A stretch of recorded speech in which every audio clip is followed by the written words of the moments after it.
computer has actually booted up, and it's now in the BIOS of the CMOS setup.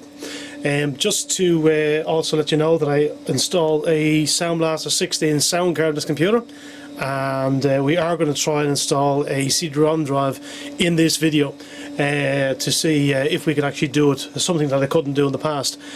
What I used before is a proprietary connector on the sound card with a proprietary CD-ROM drive, and that allowed me in the past to install a CD-ROM drive on this machine.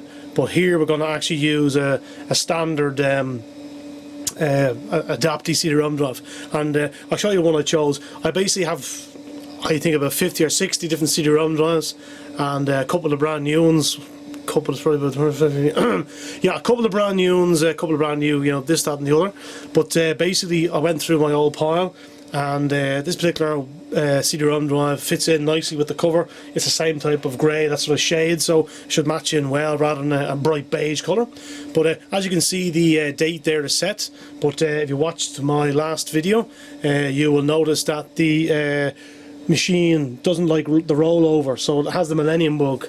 This computer was based on the original BIOS setup to save space, so the reason why the Millennium bug error exists.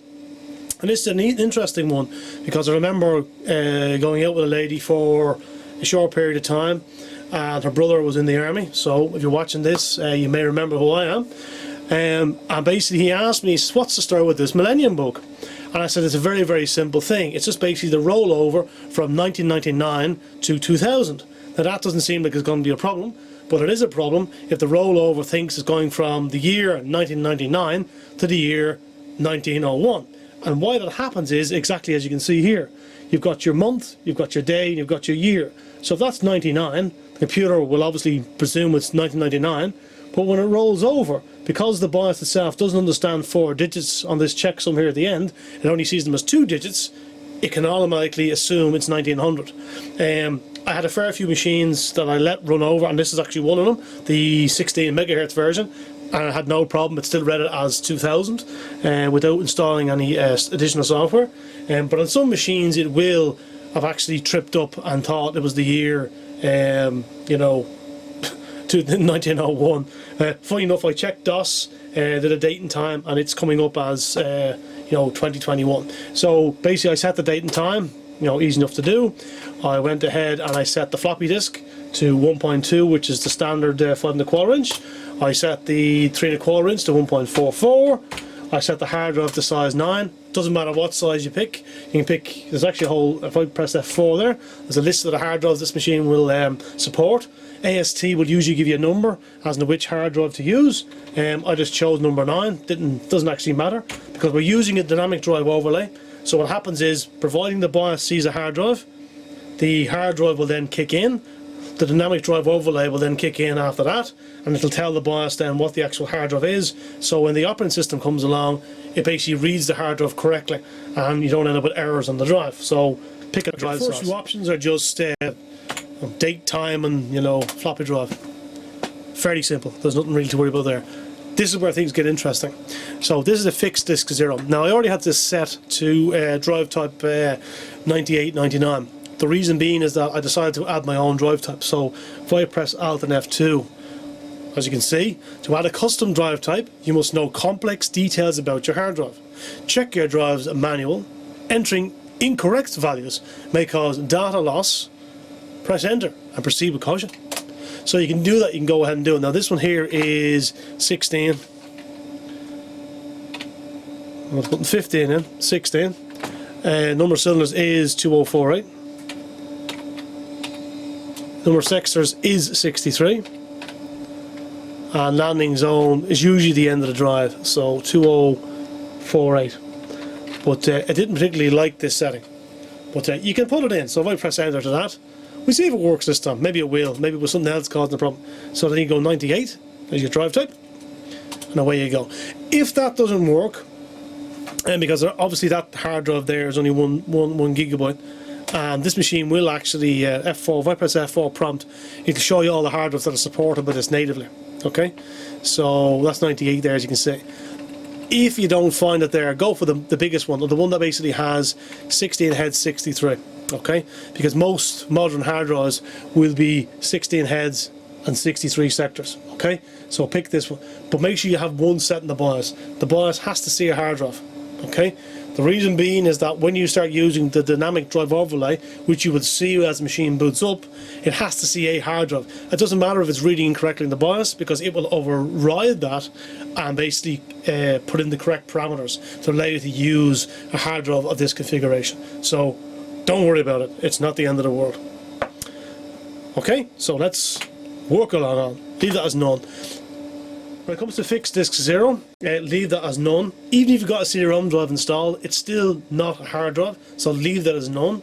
That way the machine will still see it as no hard drive in the BIOS, but when it boots up and wants to detect it as a proper CD-ROM drive, it can go and detect it as that, rather than trying to see it as a hard drive. These things here can be changed if you want. They were important back in the day for monitors, green screen monitors and stuff like that, so it can help if it's outputting a pure color 80 signal or a mono signal, rather than a color signal going out and a monitor then trying to translate that back. So it can be very helpful. Priming video again color, so it's for display only, as it says. This is the system RAM is 4 megabytes. We're going to try and increase this as well at some stage, so there's a few little things we're going to do to this computer along the way, and one of them will be try get the 4 megabytes up to at least 8. The 386 is crippled at the best of times, but giving it 2 megabytes, 1 megabyte or 4 megabytes of RAM is really taking the living piss. You really want to put in at least 8 megabytes to give the system a stabbing chance. Anything above 8 megabytes, you're probably wasting your time, but you want to give it at least 8 megabytes. 16 I suppose if it's available, but at least 8, because it's just ridiculous with 4. A lot of programs won't run properly, because the system's reading it as less than 4 to begin with. So if you can get it up there to 8 or 6 even, something like that, where it can actually have physically 4 to play around with, most programs will then run properly for you in DOS. But if you're playing some of the older games in the 386, it's really not going to matter. So Matt's coprocessor enabled, you can enable that or disable that, depends on what you're doing and what you want to run. Some software wants it on, some software will work better with it off. If you're running AutoCAD, you'll need it on. The likes of Excel and that will run faster. Excel for Microsoft will run faster if it's enabled, because it's using floating point calculations, part of the Matt's coprocessor, so that's very important. The next thing then is the power port interrupt. It's set to RRQ5. The default is RRQ7. RRQ5 and 7 are important because sound cards also use RRQ5 and 7 depending on the sound card type. Serial ports, again, we can basically enable or disable them. We don't actually need them working at all, so we could actually go up to disable. So our serial ports are now off. We have a PS2 mouse, so we don't actually need them. That could be very helpful for us when we're installing our sound card, because some of the interrupts that's using may be helpful for running our sound card or other peripherals inside the machine. So again, leaving that disabled may be handy. Onboard floppy adapter, leave that enabled because you need to have it enabled for the floppy drive. There are 2 floppy drive ports on this motherboard. Some of the motherboards actually have 3 on them. This one has 2 as far as I remember. Maybe it has 3. No, I'm really sure it has 2. The second one then is the onboard hard disk adapter. Again, this is where our hard drive is currently connected. If we want to go ahead and install one of those larger drives without using a dynamic drive overlay, we may need to use a separate separate card, similar to something like this. Okay, I'm sorry for the lighting. We will actually show this in a better light in a minute. The lights are dimmed at the moment, so you can see the screen rather than my reflection of my big ugly mug. So that's very important. You don't want to see my face, you need to see this, because this is what's important. If you want to see my beautiful face, it's not going to happen right now. So the next thing you want to do is look at the default speed. So you got high, medium and low. Again, this is quite handy for running. I think I had a problem with Wing Commander on one of these machines, the original Wing Commander. It ran on the Olympic speed, and I was wondering what the heck was going on. And I discovered there's actually a keyboard command you can do too, but I can't remember what it is. But this computer actually supports a keyboard command which allows you to bring the speed of the system down on the fly. I can't remember what it is offhand. When I figured out what it was, I'll let you know. Other than that, you can do it here in the BIOS. And on the front of the computer, there's actually a little box, and that little box has basically 3 dots, 2 dots and 1 dot, and basically each dot indicates which of these it's set to at the moment. So depending on whether you have it at high, medium or low, those dots will let you know that it's running at full speed, medium speed or low speed, and that's very important for older software. At the end of the day, this 386 was designed to run some of the older software for the older machines to give compatibility to them, so you can still run them if you needed, whilst you were upgrading to the next version of the operating system, and so on and so forth. Next option here is to shadow the BIOS. You should always turn this to fully on for the system and for the video card. The video card is not supported. It will probably only be supporting the video card that's built in rather than the video card that's we've added in. But generally, as a rule of thumb, you would basically have this enabled by default.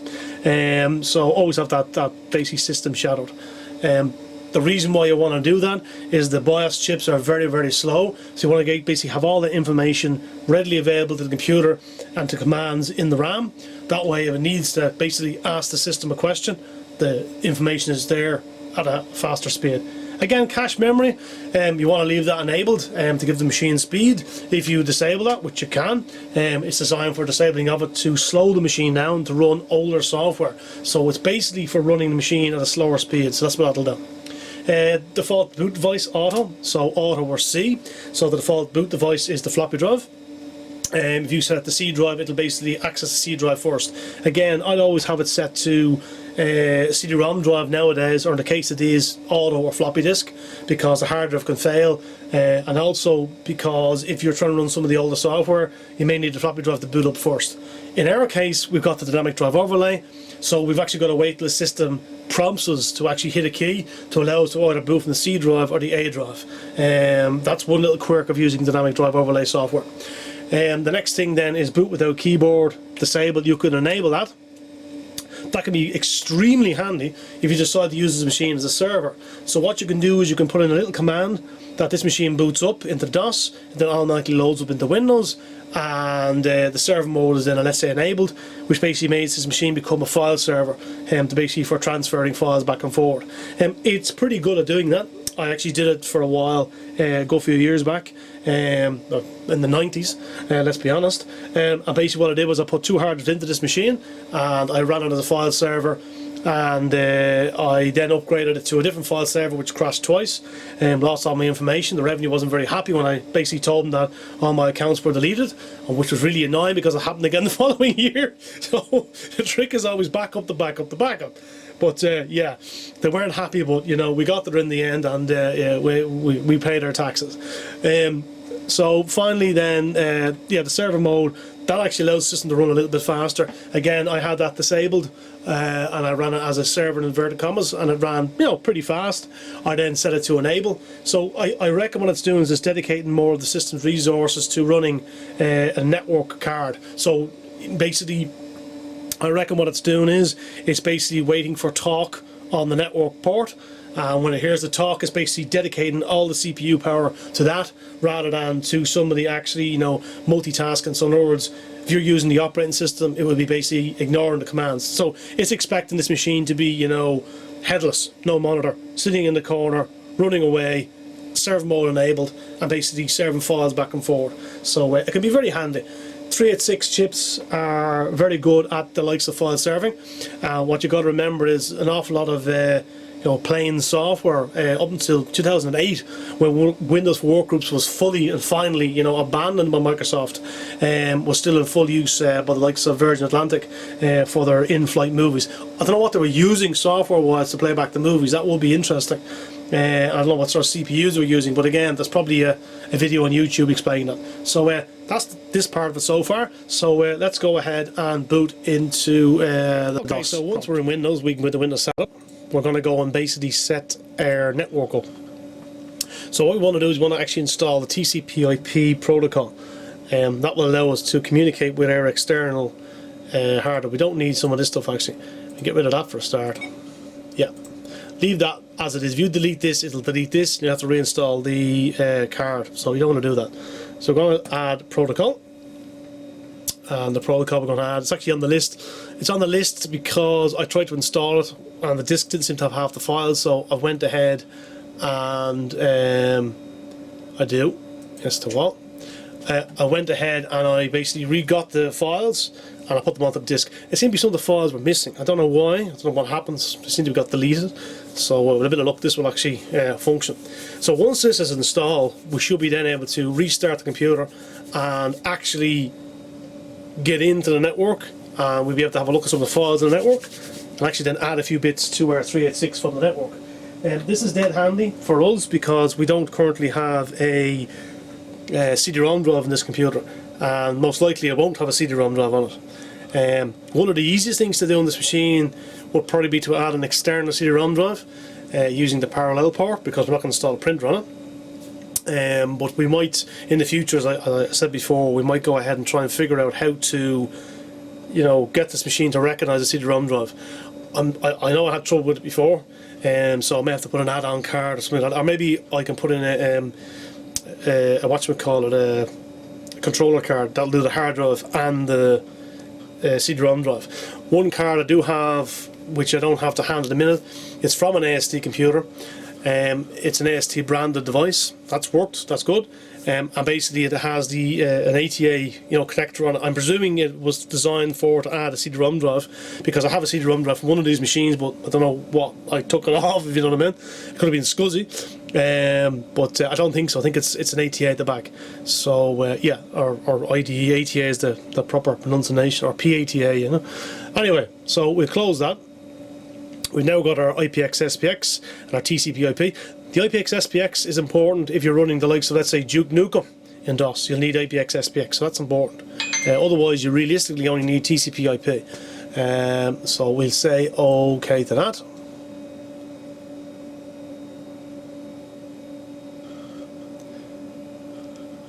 Now we can do automatic, which is fine with us. Yes. So it says here, DHCP protocol will attempt to automatically configure your workstation during system initialization.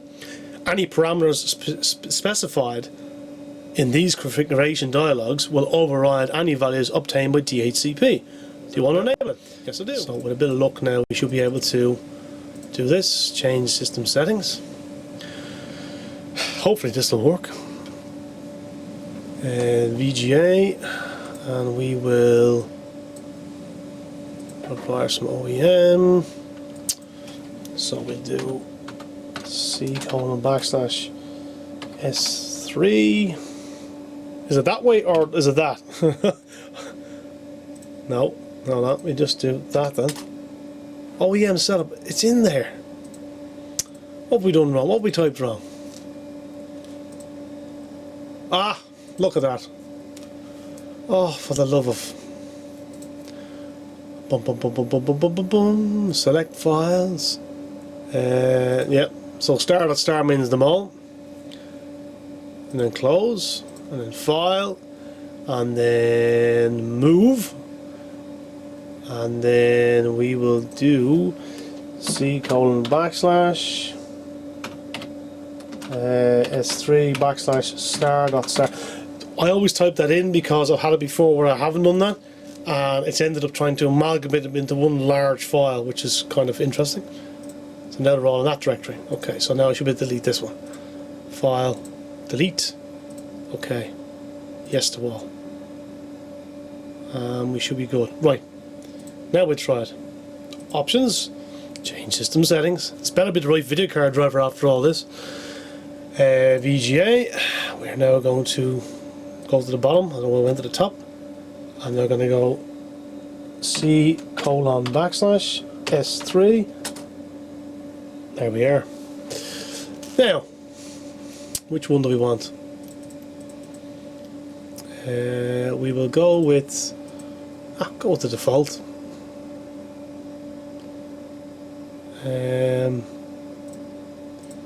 Go with this one. Oh, interesting now to see if this works. We'll restart Windows.